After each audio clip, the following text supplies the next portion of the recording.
Bien, entonces, recopilando un poquito, porque parece que esta parte no se grabó, ¿no? Eh, en cierto sentido, debo elegir qué abordaje voy a utilizar en mi estudio. Abordaje, recuerden que se refiere a si es que es cuantitativo, si es que es cualitativo o en tal caso si es que es mixto. Desde ya, mixto no les aconsejaría que hagan por el tiempo muy corto que tienen y todo esto dependiendo del criterio que proponga el instituto. Recuerden, ¿sí?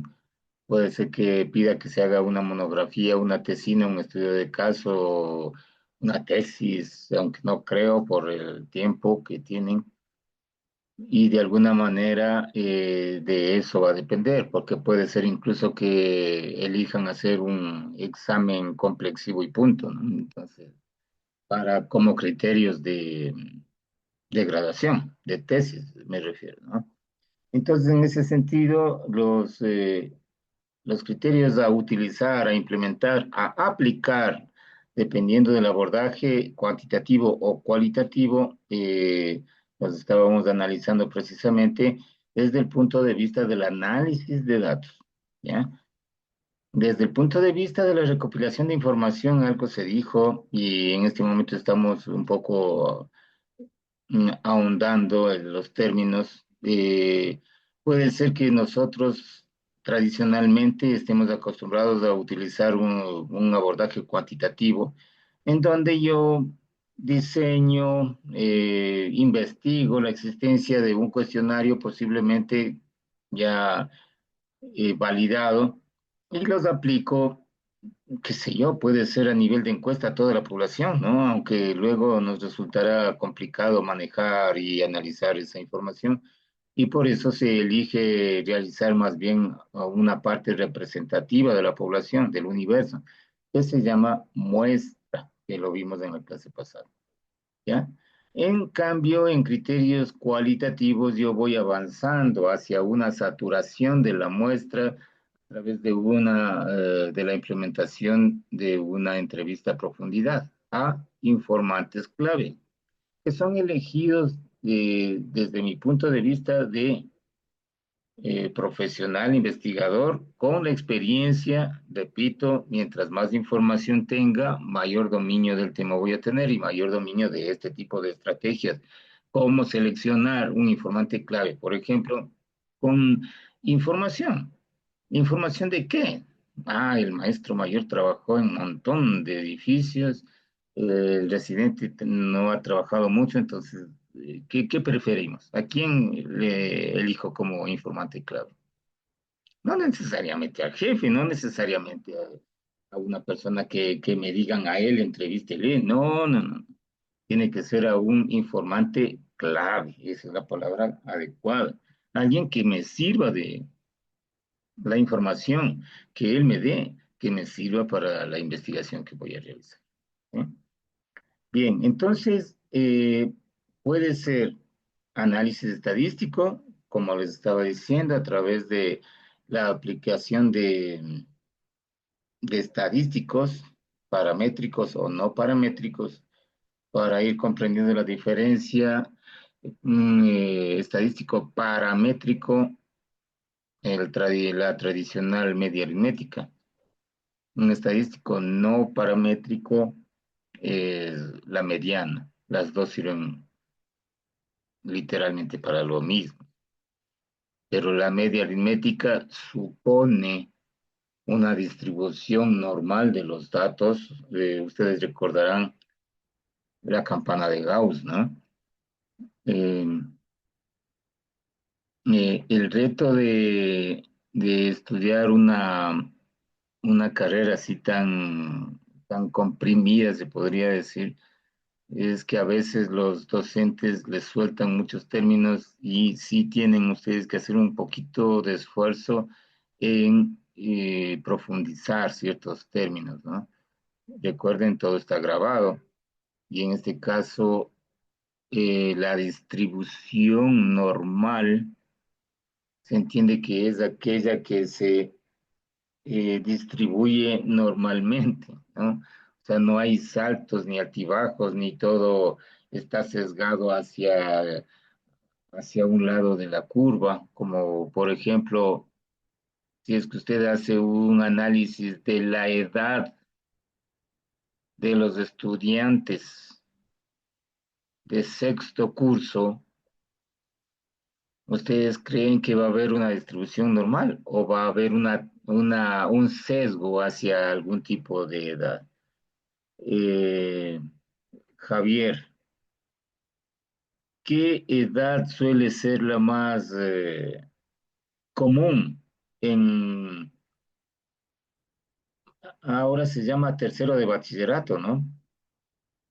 Lo que antes era sexto curso de bachillerato, ahora es tercero, pero estamos hablando de lo mismo, ¿no? Al finalizar el bachillerato en todo caso, ¿qué edad suelen tener los muchachos? Buenas noches, más o menos entre 17 y 18 años. Esa es la Ya, edad, ¿no? ¿sí?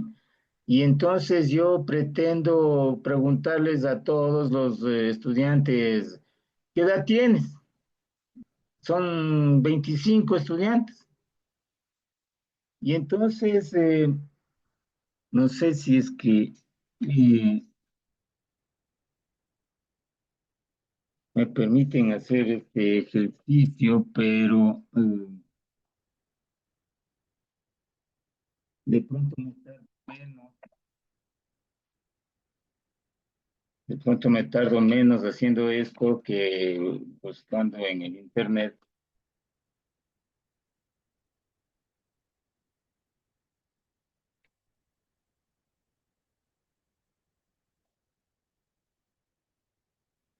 ¿Recuerdan ese grafiquito? El de la campana de Gauss, cuando nos enseñaban estadística. Y entonces la media aritmética es la que está justo en la mitad de la curva. He trazado la línea que representaría a la media aritmética, ahí, representada con X y la liñita arriba, ¿no? Entonces esa media aritmética estaría representada por la línea vertical que corta exactamente en dos mitades a la curva de datos. Pero ¿qué tal si es que en este caso les decía, bueno, acá se supone que va a haber edades de 0, de 5, de 10, suponiendo que la media aritmética esté en 20, van a haber edades de 25, de 30, de 40 y algunos por acá poquitos de 80 y acá poquitos de 5, ¿ya? Pero la media aritmética es de 20. En este caso que yo les estoy planteando,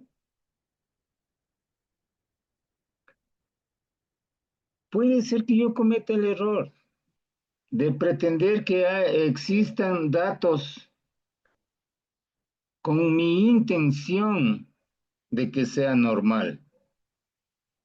Una distribución normal, bonita, que al lado izquierdo de la curva hay poquísimos participantes, poquísimos resultados. En la parte, en la punta derecha, también en la cola derecha, también hay muy poquitos, por eso como que se junta con el eje X. Pero en la parte central está todo el grueso de los datos, si se ve, ¿no? Otra circunstancia puede ser la siguiente.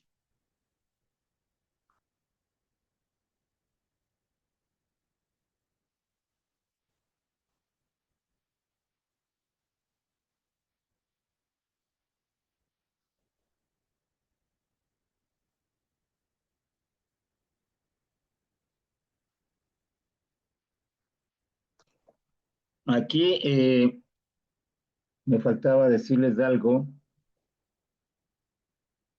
La media aritmética sería el valor de toda la sumatoria de todos los datos dividido por el número de datos. Son 20 participantes, 25 participantes, pongámosle 25, ¿ya? Comienzo a sumar toditas las edades, ¿no? Este muchacho tiene 18, el otro 19, el otro 20, más 18, más 19, más 20, ¿verdad? Y ya. De todos los 25 sumo, divido por 25 y el promedio, esa es la media aritmética, la famosa media aritmética, el famoso promedio. ¿Sí? Y si es que yo quiero encontrar la media, la mitad de la población en términos de edad, en este sentido, si es que la distribución es normal, de la misma forma tanto a la derecha como a la izquierda, la misma forma de la curva me refiero, ¿no? Entonces, lo más normal es que la media aritmética divida exactamente en la mitad a esa curva. Si yo represento la curva y represento la media aritmética y justo en la mitad vertical hace el corte. ¿Sí? Y entonces ahí se puede decir que otro estadístico que se llama la mediana, que es la parte físicamente media de la curva, ¿sí? Yo tengo tres datos. Primer dato, segundo dato, sin importar ni siquiera qué números son. Primer dato, segundo dato, tercer dato. ¿Qué dato está en la mitad? El 2, el segundo, el que está en segundo orden, ¿ya? Es otra manera de verlo. Si ven físicamente, este dedito de aquí está en la mitad. ¿Cuánto vale? No sé, no me importa. Pero es la posición que está en la mitad, es la posición mediana, ¿sí? Es otro criterio, si se dan cuenta. En esta curva normal, las dos cosas coinciden, tanto en valor como en posición, justo en la mitad, ¿ya? Pero no todo es color de rosa, pues. La mayoría de las veces nuestras variables tienen distribución no normal, que podría representarse en esta curva. ¿Sí ven? Incluso gráficamente la diferencia. Muy poquitos datos aquí a la izquierda y todo el grueso de la población, de acuerdo con su edad, seguimos hablando de edad como ejemplo, todos los datos se fueron hacia la derecha, miren, ¿sí? Y aquí la curva termina bien abruptamente, se podría decir, cortando el eje X, ¿no? Acá, miren, hay poquitos datos, pero se diría que nunca se llega a topar con el eje X, en teoría, ¿no? ¿Sí? Y miren lo que ocurre con la media aritmética. Seguimos hablando de lo mismo. Sumamos el valor de las edades, y dividimos para el número de participantes. ¿Sí? Pero en este caso, si es que yo estoy analizando las edades de un curso específico de tercero de bachillerato, por obvias razones, todos van a estar a este lado de 17 para arriba, máximo hasta 18. Puede ser algunito con 19, ¿ya? ¿Sí? Entonces, lo más común va a ser ese tipo de edades, 17, 18, 19. Todo el volumen de información va a estar aquí con respecto de edad, todos los participantes, casi todos van a estar aquí a este lado de eh, de la media, ¿no? Pero la media aritmética no representa la mitad de la distribución, miren. La mitad de la distribución en términos numéricos de edad, sumando toditas las edades y dividiendo para el número de participantes, no va a coincidir con la mitad de la campana. Pero la posición central que sigue teniendo la mediana va a estar en otro sitio, ¿no? Así, en donde coincidían media y mediana, sino así, en donde la media está en la mitad de la distribución, pero la mediana, la posición mediana está en otro lado. ¿Eh? Eh, Solamente para que entiendan por qué el criterio de normalidad es sumamente importante. Si es que yo no hago un estudio de normalidad, si es que no analizo que mi distribución de datos sea normal, que todo esté distribuido así equitativamente, tanto al lado izquierdo como al lado derecho de la curva, en pocas palabras. ¿Sí? Y aún si es que yo hago ese tipo de análisis y constato que no es así, que todo el grueso de la población está a un lado o al otro, se denomina asimetría porque no son simétricos, los dos lados simétricos es completamente balanceado, ¿no? De 10 datos, de 20 datos, 10 están acá y 10 están acá y bien distribuiditos, chévere, ¿no? Una campana, pero bonita, sí. Normalmente no es así. La mala costumbre nos ha hecho de ley aplicar la media, de ley aplicar la correlación de Pearson, que son para distribución normal. Entonces, de eso debemos tener mucho cuidado, ¿sí? En el análisis de datos, toda esa serie de diferencias deben ser muy bien vigiladas, ¿no? Para datos en una distribución no normal se utilizan estadísticos no paramétricos. Los estadísticos paramétricos se utilizan en una distribución normal netamente. ¿Ya? Entonces, para el análisis temático también existen sus inconvenientes, ¿no? De desconocimiento de manejo del software, por ejemplo. Puede ser que usted nunca haya utilizado EpiInfo y se mete por primera vez a incursionar y entonces lo primero que le salga hacia de ser, ¿no? Yo me acuerdo la primera vez que utilicé SPSS y me dijeron, haz así nomás, no sin estudios de normalidad, ni nada, pues. Pero el SPSS es mucho más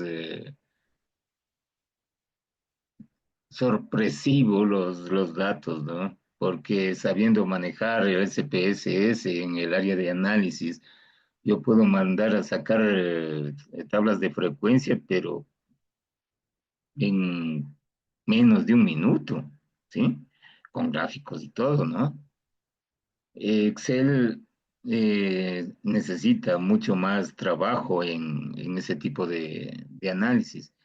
El EpiInfo necesita bastante poder de análisis para encontrar buenos resultados, para saber interpretar los resultados. Y usted necesita propias razones. Este no es un curso ni siquiera de estadística, peor de análisis cualitativo, ¿no? Eh, Se necesita ir adentrándose en ese tipo de herramientas, ¿no? Con ayuda, obviamente, nadie nace sabiendo, pero aquella persona a quien sepa, a ella nos pegamos y listo. Aprendemos todo lo que ella nos permite aprender, obviamente, ¿ya? Eh, Como les decía, en pocas palabras, el análisis estadístico incluso se puede hacer manualmente. El análisis temático incluso se puede hacer manualmente. Yo hago 5 entrevistas a profundidad y tengo, sin mentirles, un montón de hojas de cada uno de los entrevistados. De ahí sí, a tabular y a darme cuenta yo mismo manualmente en qué criterios están con las coincidencias de un informante a otro informante y ahí a ver cómo se va saturando la muestra, ¿no? Por repetitividad. Otra cosa es ya aplicar el software de análisis, ¿no? Como más o menos ahí ya está más lógico hablar de este criterio. Ahí sí ya hablamos de Excel, de SPSS, de Info para los datos cuantitativos, etcétera. En pocas palabras, el análisis de datos usted lo puede hacer manualmente o lo puede hacer a través de un software. ¿Qué es preferible? Hacerlo a través de un software. ¿Sí? Ventajosamente, ya el criterio de los docentes ya ha cambiado, ¿no? Históricamente, porque en tiempos neandertales, como por ejemplo en mis tiempos, decían prohibido utilizar, ni Excel no nos dejaban utilizar. O sea, me parece muy mal, ¿no? Porque a esas alturas ya deberían haber utilizado, y a veces por debilidad propia del docente, como él no sabe manejar, entonces él quiere que le hagan a mano, simplemente.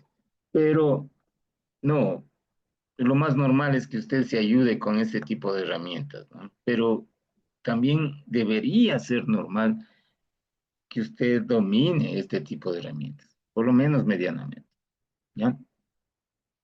Bien, otro criterio importantísimo de manejar es que se entiende como estadística descriptiva y que se entiende como estadística relacional.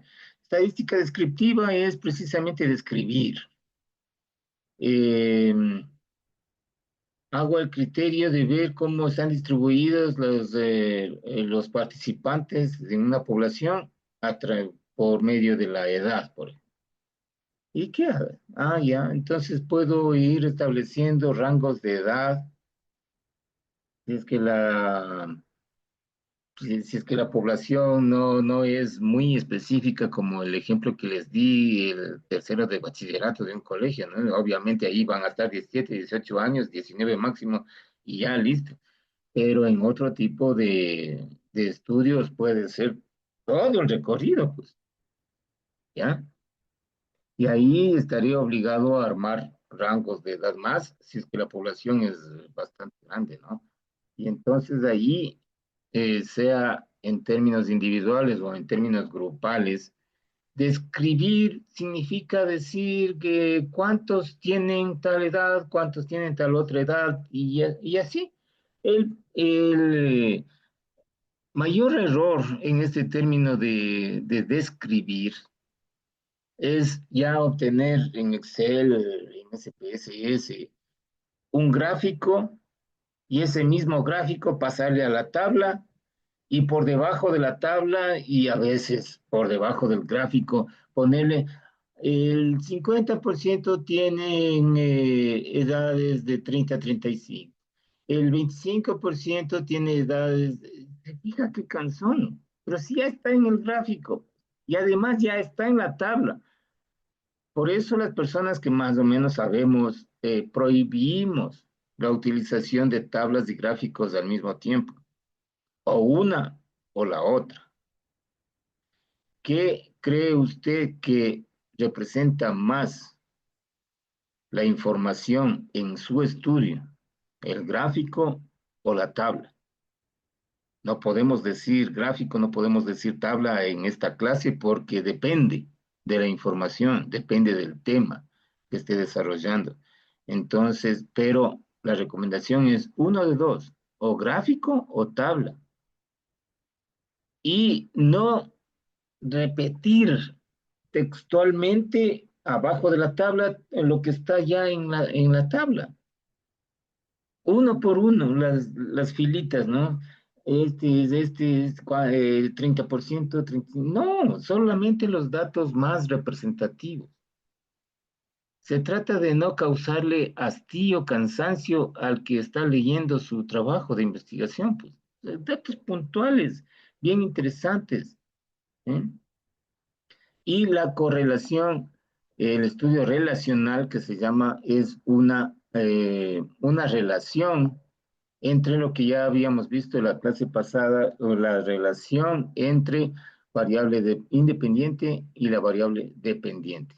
Siempre hay un juego de causa-efecto, ¿ya?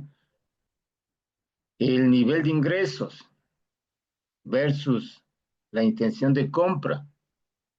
¿Será que la una afecta a la otra? No sé, pues depende. ¿De qué depende? De la información que hayamos recopilado. Yo no estoy aquí en este punto para inventarme de que así sea.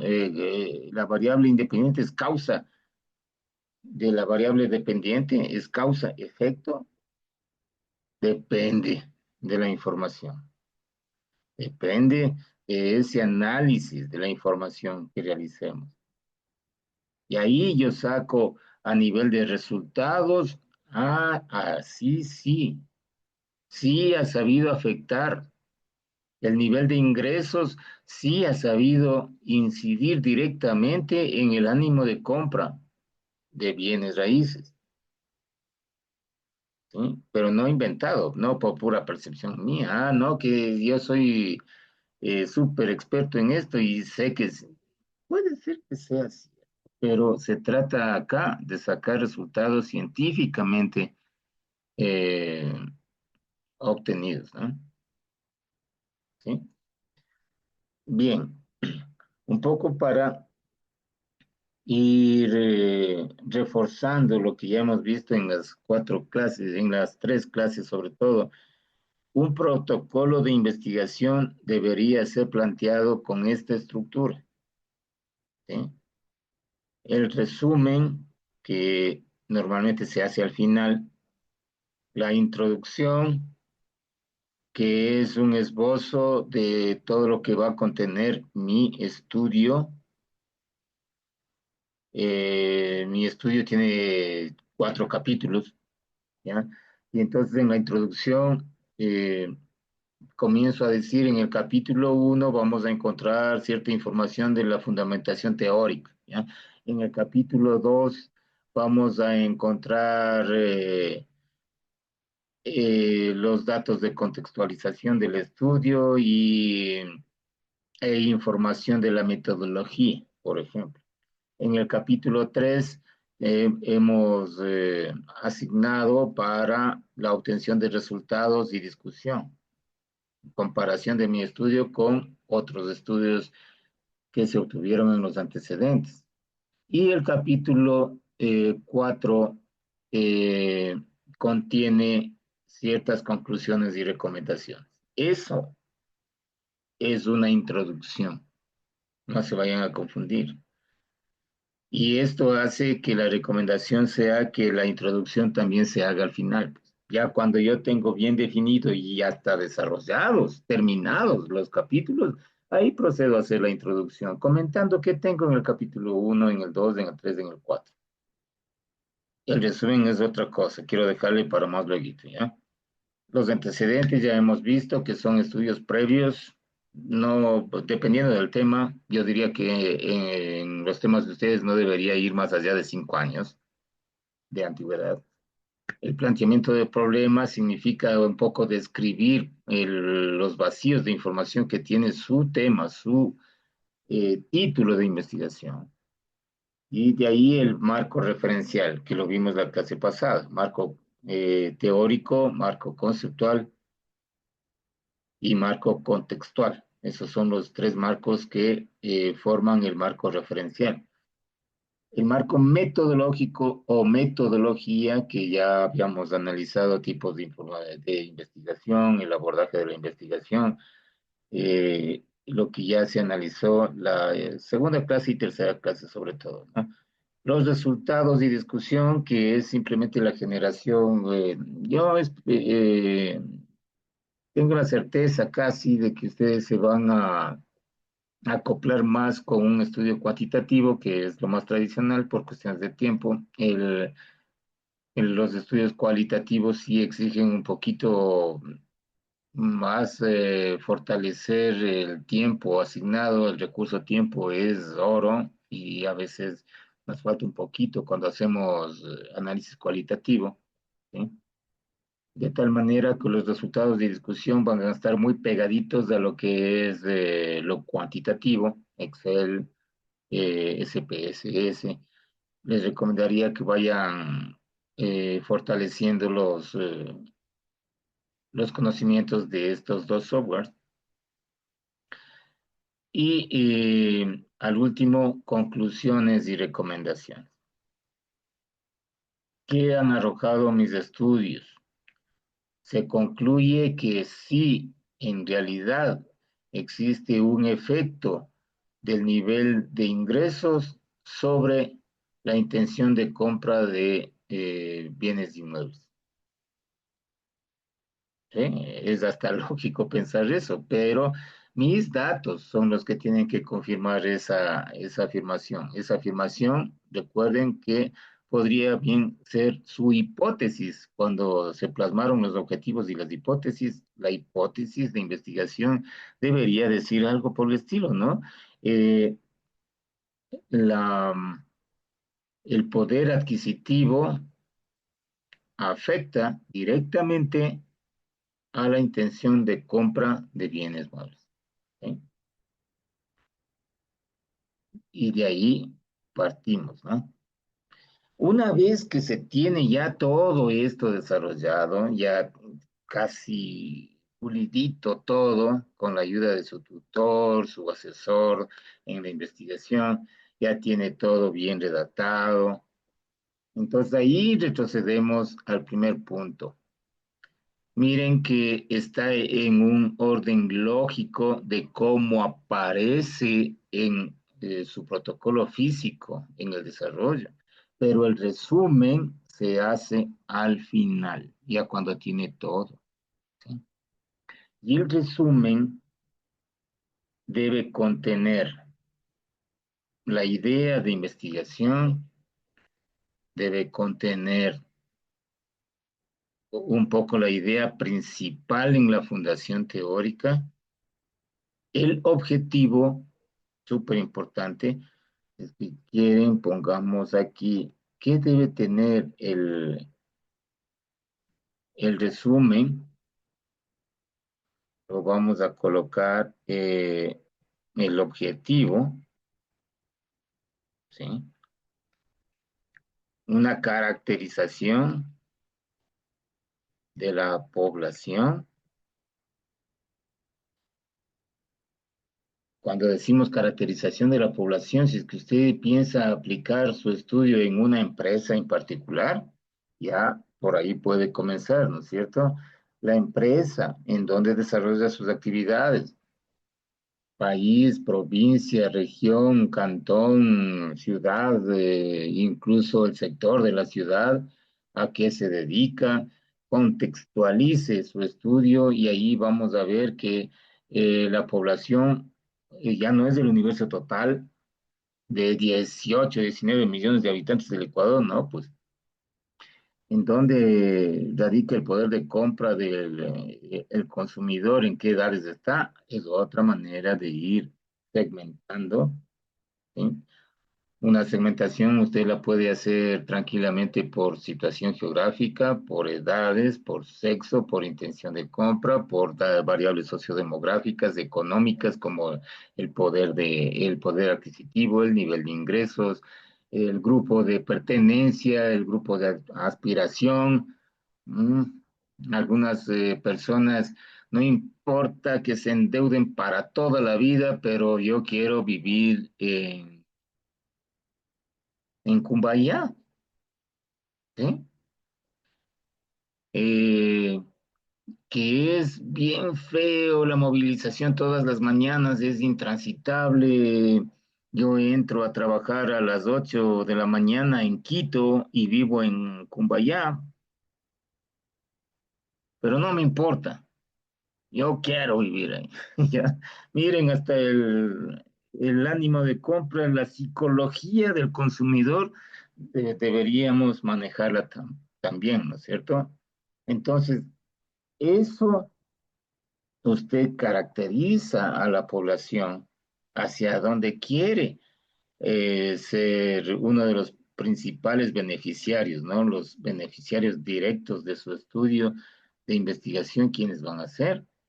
¿Mm? Entonces ahí ya objetivo, caracterización de la población, contextualización, si quieren verlo de otra manera, y aquí principales resultados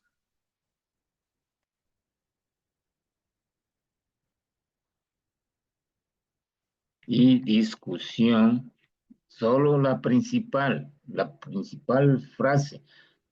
que dice, por ejemplo, Villasís 2020, dice que no incide el poder adquisitivo, no es causa de la intención de compra de bienes raíces. En mi criterio está equivocado, ¿ya? Ahora, sabiendo redactar bien, ¿no? El mi criterio, nuestro criterio prohibidísimo, ¿no? Por favor, no, no se redacta así, pero se ha demostrado, sin embargo, que lo que dice Villasís 2020 no está completamente relacionado con los resultados del presente estudio, ¿ya? Ahí sí, de esa manera se redacta, ¿ya? Resultados, discusión, recomendaciones, ¿sí? Eh, Hagamos énfasis en esta partecita de aquí porque cuando usted hace los antecedentes, cuando hace los antecedentes de su estudio, que son los estudios que anteriormente hicieron otros autores con su mismo tema o un tema parecido, esos antecedentes también deben tener una característica parecida, ¿no es cierto? Caracterizar la población, el objetivo del estudio, los principales resultados, conclusión, recomendación. Todo esto en un párrafo. En, tiene que ser lo suficientemente artista como para redactar un solo párrafo de máximo 10 líneas por cada uno de los antecedentes. ¿Ya? Y para el resumen se suele tener un poquito más, pero si es que usted quiere publicar, por ejemplo, este estudio en una revista de investigación, en una revista indexada, la revista mismo le va a decir, tienes máximo 100 palabras, máximo 150, máximo 500 palabras. La revista mismo le va a decir. Y usted tiene que ceñirse, pues, no como en el ambiente estudiantil, no, es una exageración. No, si no cumple, no le publican nomás, pues, le mandan a corregir hasta que cumpla los parámetros eh, de estilo de la revista en donde usted quiere publicar, nada más ni nada menos, ¿no? Entonces es súper importante que usted aprenda esas normas de estilo, de forma y de estilo. Y en cuanto a esto, súper importante lo que es las normas APA. Les incluí en la parte inicial de nuestra plataforma, de nuestra aula virtual, un documento que dice normas APA. Yo diría que lo más importante es, en cuanto a las normas APA, es márgenes, es tipo de fuente, por ejemplo, la gran mayoría de tratados dice Arial o Times New Roman de 11 o de 12, ¿eh? Sí, por llegar a una estandarización, ¿no? Doble espacio podría ser, aunque esto es sumamente flexible, a mí me gusta 1.5 espacios nada más. Eh, las normas APAS dicen tajantemente que no se debe justificar a izquierda-derecha, o sea, un texto justificado a los márgenes, sino hacia la izquierda, ¿ya? Si es que a forma y estilo nos referimos, deberíamos respetar las normas APA que dicen justificación a la izquierda, alineación, perdón, alineación a la izquierda, ¿ya? Al margen izquierdo. Y con sangría en la primera línea del texto, ¿no? Así dicen normas APA. Les recomiendo que lean. Puede que no sea su primera profesión y su última, entonces cada vez que profundiza en otro tipo de estudio, se va necesitando más y más y más conocer estos criterios, ¿no? Las citas en el texto, lamentablemente debo repetir lo mismo que he dicho siempre.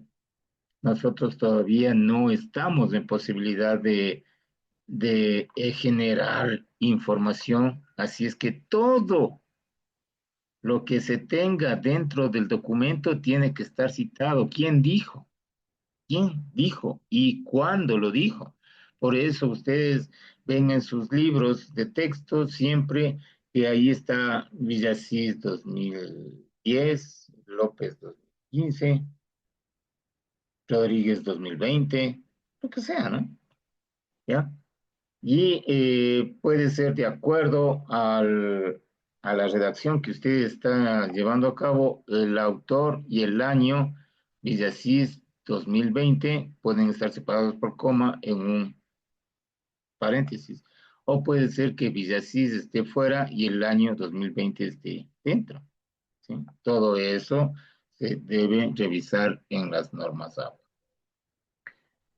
Todo tiene que estar citado y por lo tanto todo tiene que estar asentado bibliográficamente. ¿Qué es asentar bibliográficamente? Construir la bibliografía, en pocas palabras, ¿no?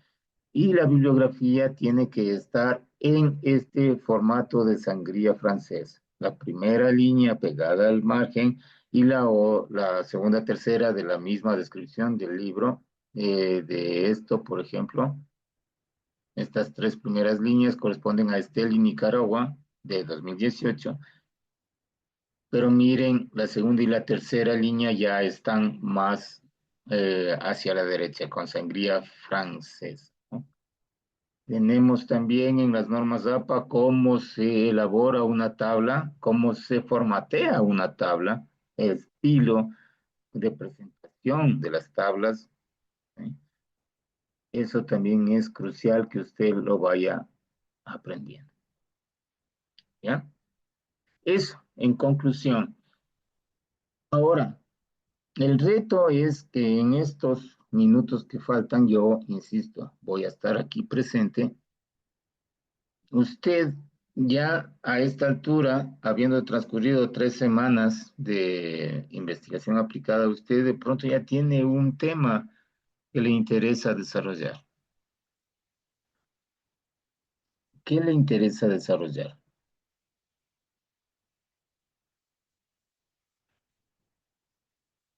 Le voy a dejar la inquietud aquí en esta diapositiva.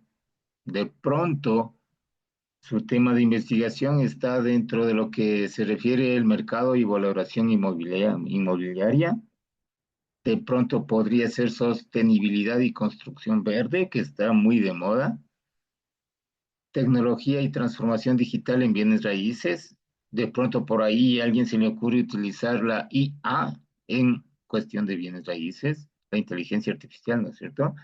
Políticas públicas y regulación inmobiliaria han existido últimamente, afectan o no afecta a la gestión inmobiliaria, inversión y financiación inmobiliaria, ¿cómo andamos en ese tema?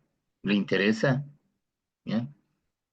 Desarrollo urbano y planificación territorial. Quito es una verdadera calamidad, creo, en ese sentido, ¿no? Yo no sé quién para decirlo, pero yo por pura percepción pues, me siento interesado en ese tema, entonces vamos a investigar ese tema. ¿Les parece? Puro ejemplo, ¿no? O solo como ejemplo. Cultura y sociología del hábitat. Marketing y comercialización inmobiliaria, que de pronto por ahí se va todo el mundo porque les interesa hacer plata, ¿no? Y la innovación en servicios inmobiliarios. Obviamente podrían haber otras áreas fuertes en donde usted siempre su interés y a partir de esto comenzar la búsqueda, tal como lo ejemplificaba la clase pasada, ¿recuerdan? Eh, Miren, voy a dividir la pantallita en dos. Voy a colocar esta, voy a desaparecerles un ratito a ustedes, voy a ocultar los participantes, hecho, ya.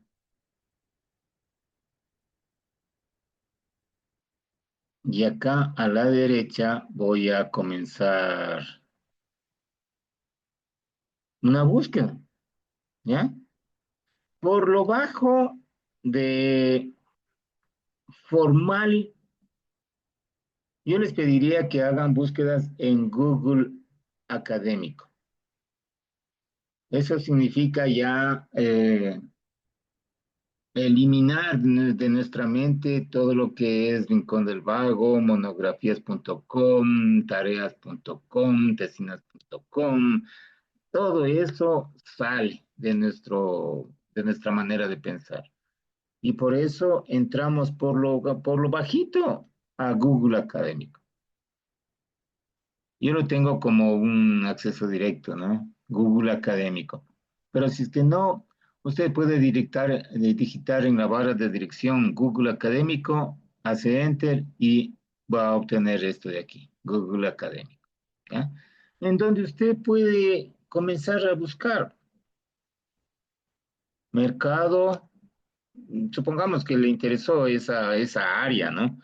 Y valoración inmobiliaria.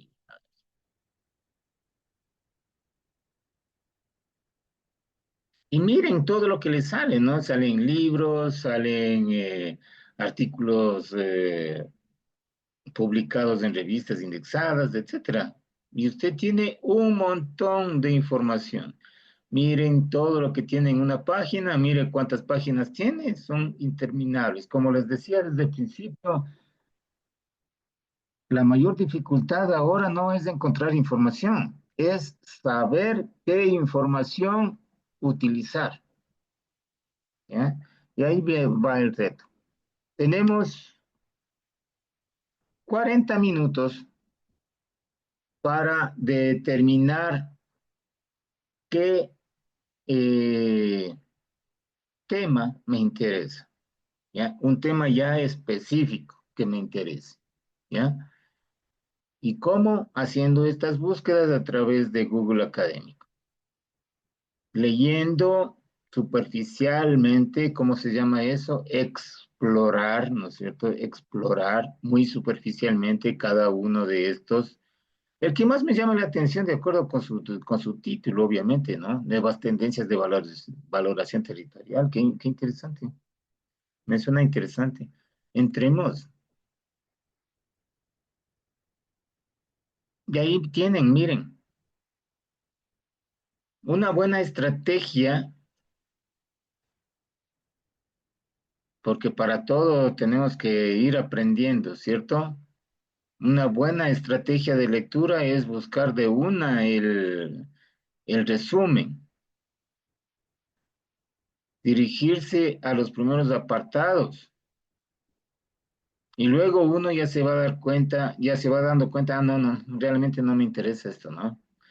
Si es que ese es el caso, pero si es que le interesa, tendría que leer todo.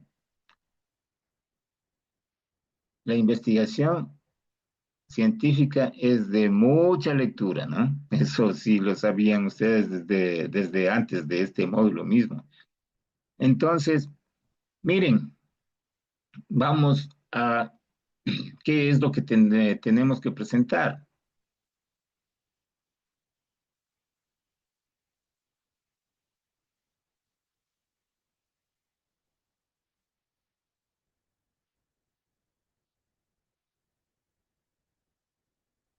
En el tema 4 ya está nuestra tarea aquí. Elección preliminar del tema. Y dice, en un archivo de formato libre de máximo 2 páginas, que tiene que ser en Word, ¿no? O sea, no es formato tan libre como, pero eh, es un bosquejo, una investigación preliminar muy superficial que le va a animar a usted a elegir un tema de investigación, un título de un, qué sé yo, de un artículo, de un caso, una tesina, de una monografía, lo que sea que tenga que hacer para graduarse, de pronto le va a servir ya de entrada esto. ¿Y qué tipo de tema de investigación podría desarrollar? Y entonces, en un archivo de formato libre en Word, de 2 páginas, integrar una idea de investigación. Es la idea preliminar de investigación, que podría transformarse en su tema de investigación, sí, pero tal vez no, ¿ya? E incluya por lo menos el resumen de 3 antecedentes, es decir, de todo lo que yo estoy viendo aquí, retrocedamos de lo que yo llegué con Google Académico, elegir los 3 que me interesen más, que podrían estar en esta página o en otra de las siguientes, no importa, pero tiene que ser mínimo 3. ¿ya? Para ir trabajando en los antecedentes, les había dicho que debe ser, para redactar un antecedente, máximo un párrafo de 10 líneas.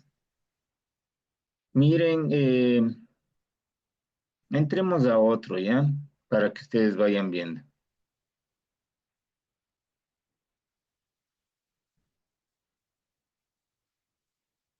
Los que dicen libros a veces no están disponibles, ¿no? O les sale para animarles a la compra del libro. A veces sí existen textos completos, si es que tiene usted suerte, ¿no? Y veamos este, valoración inmobiliaria.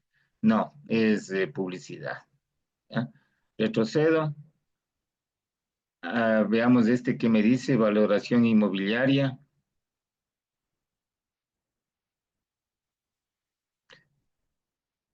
Aquí me sale incluso la portada, miren ustedes. Aquí está el resumen, ¿ya? Esto me leo, si me interesa me leo todo, si no me interesa no me leo, ¿ya? Pero este resumen es el que debe ir como antecedente. Claro, no va a ser copy-paste. Insisto, nunca es aceptable el copy-paste, ¿ya? Pero este resumen de este artículo ya le puede dar una idea clara de un antecedente en su trabajo de investigación. Y hace tres de estos y ya tiene, ¿sí? Preguntas.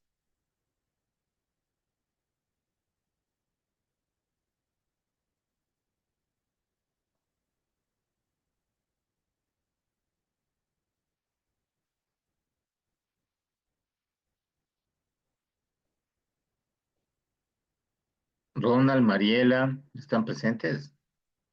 Marta, Andrea, ¿Cómo está? Profesor, Buenas buenas noches. noches. Tengo una Buenas noches. inquietud.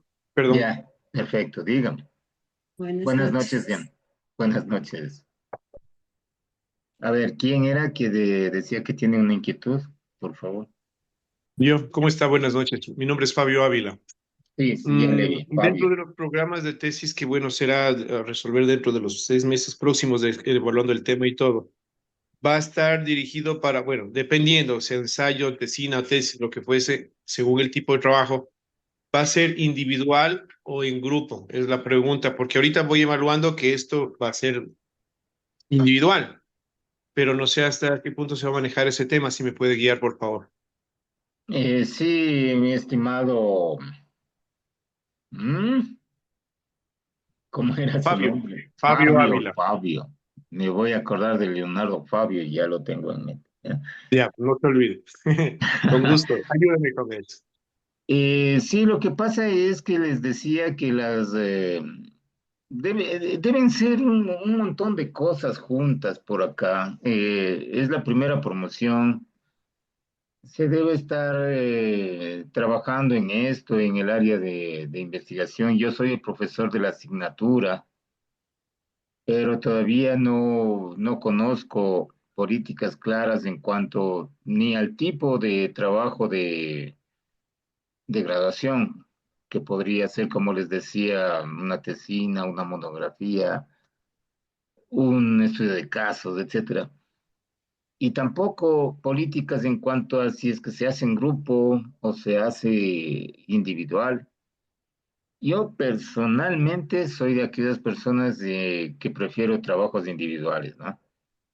Y si es que nos vamos a la ley de educación superior, por ahí escondidito, eh, muy convenientemente para ciertas personas, hay un artículo que dice que el trabajo tiene que ser individual, ¿ya?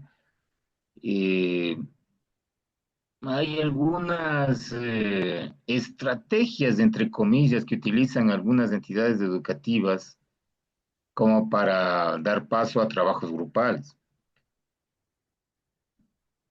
Tendríamos que verlo. Lo que sí, desde ya, mi compromiso para irles ayudando, aún sin haber sido asignado a yo tener algo que ver formalmente con sus trabajos de investigación, ¿no? Pero, y tampoco es que soy la eminencia en cuestiones de inmobiliarias, ¿no? Pero en el ámbito de la investigación sí me jacto de tener mis fortalezas y por lo tanto pongo a sus órdenes de todos, no solo de Fabio, de todos mis modestos conocimientos, ¿no? Si es que ya están en este ritmo de ya formalmente ir hacia adelante con el trabajo de investigación de titulación, cuenten conmigo, ¿ya? Según lo que decida la institución, que seguramente algo han de tener que hacer, pues como trabajo de titulación, pero ahí cuenten conmigo, ¿ok, Fabio? Muchas gracias, muchas gracias. Muchas gracias a ustedes. Discúlpenme no, por no tener nociones claras yo tampoco, ¿no? Pero es que yo soy solamente el docente de la asignatura. Y ya he de conversar con Cristinita acerca del asunto más formal de titulación y ahí sí, incluso ya que se vaya dando las directrices necesarias, ¿ok?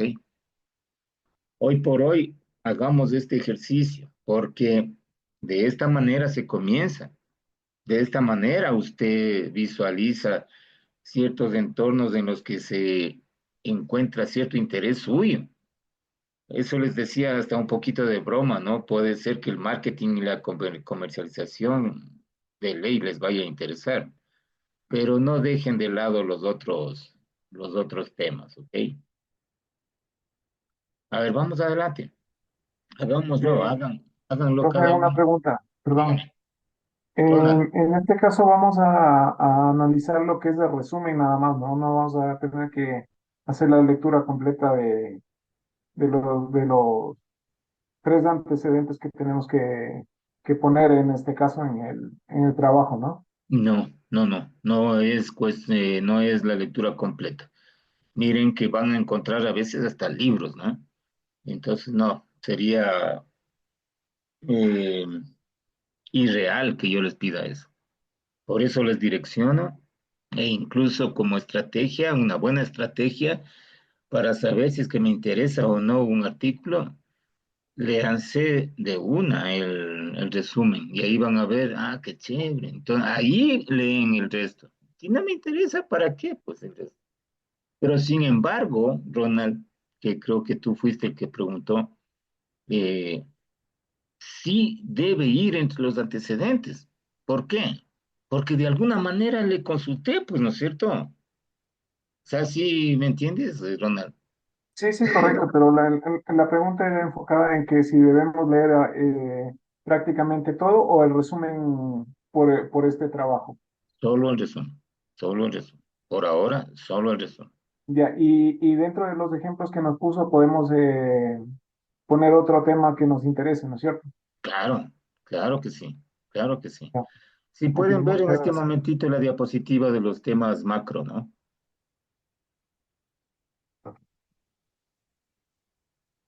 Eh, si pueden ver la diapositiva Sí, correcto. que dice líneas de investigación. Si es que tienes algún tema que no calce Sí, sí, sí, ve. necesariamente, pueden libremente, ¿no? Por favor, adelante. Voy a estar aquí para ayudar.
¿Cómo les va, estimados?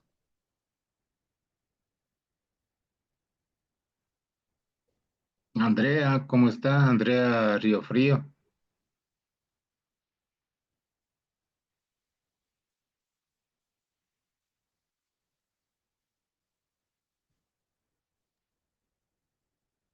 ¿Cómo está, ingeniero? Buenas noches, un gusto saludarle a usted y a todos los que están acá. ¿Cómo está? Buenas noches. ¿Cómo le está yendo con la tarea? Aquí estamos ya redactando. Perfecto. Tomen en cuenta que esa tarea, por favor, deben entregarla hasta el 8.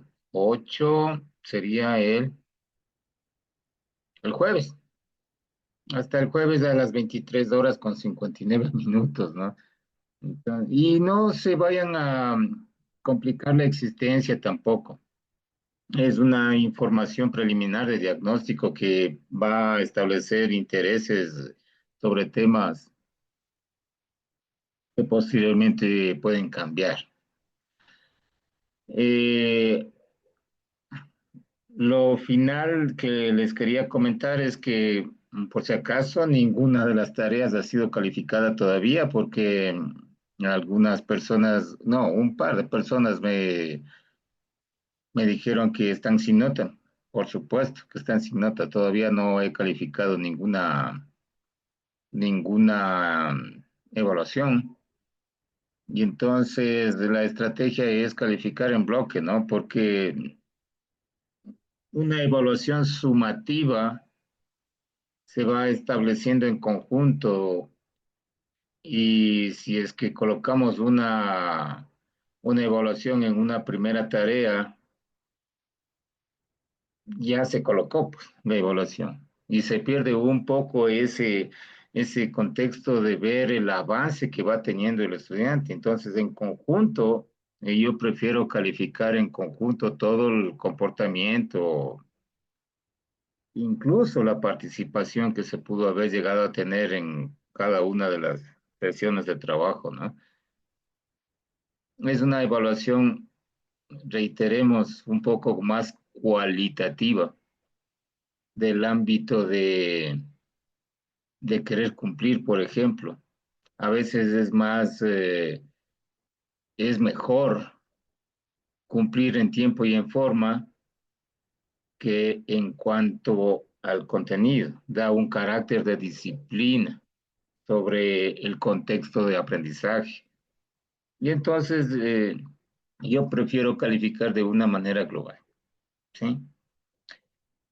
Obviamente hay evaluaciones como por ejemplo los cuestionarios de calificación, que son otra estrategia de calificación, que son las pruebas tradicionales que a mi modo de ver me dan una noción de cómo está el aprendizaje, pero no necesariamente es fidedigno. A veces uno se pone hasta nervioso, se pone apurado, se acelera de demasiado y se equivoca al contestar. Entonces, no es un buen indicio de evaluación, un cuestionario, pero es una estrategia de evaluación. Así es que durante esta semana se han de ir viendo ya los resultados reales del aprendizaje y de seguro no van a tener ningún inconveniente, ¿ok? Entonces no se olviden de entregar esta tarea. También ya voy a organizar la tarea final para ver su protocolo de investigación, pero quisiera que a esta tarea le pongan un poquito interés porque más o menos ya establece un direccionamiento preliminar a cierto ámbito de investigación de ustedes. Y ya el día, yo calculo que el martes de subir ya las indicaciones para la tarea final del protocolo, ¿ya? También existieron algunas preguntas en cuanto a eso, que todavía no está establecido, pero por supuesto que no, ¿sí? Todavía no es tiempo de colgar esa tarea, ¿ya? Sin embargo, ustedes saben que pueden ir adelantando, ¿no es cierto? Una cosa es adelantar en Word aparte en su disco y ya cuando se suba cuando se implemente el sitio para subir la tarea, solamente la suben y punto, ¿no? No es más que 2, 3 minutos, 5 minutos, pero adelanten lo que ustedes puedan adelantar. Eh, Ha sido un gusto para mí compartir con todos ustedes. Recuerden que en esta última semana yo voy a estar pendiente de sus observaciones, de sus requerimientos y ya nos estaríamos viendo, si Dios quiere, en futuras instancias para incluso colaborar con ustedes, como les decía, en alguna duda que tengan en el desarrollo ya formal de su trabajo, ¿no? Entonces, ha sido un gusto y les agradezco por su presencia, ¿no? Mi estimada Andrea, Javier, Ronald, Mariela, Andrea, Marta y Fabio, que son los que están presentes en este momento. ¿Ok? Nos estamos viendo entonces, ¿ok? Muchas gracias, profe. Muchas Un gracias, gusto. Jenny, Gracias, cuídese. hasta Listo, muy mañana. buenas noches, hasta Una mañana. buena noche a todos. Que descansen. Hasta luego.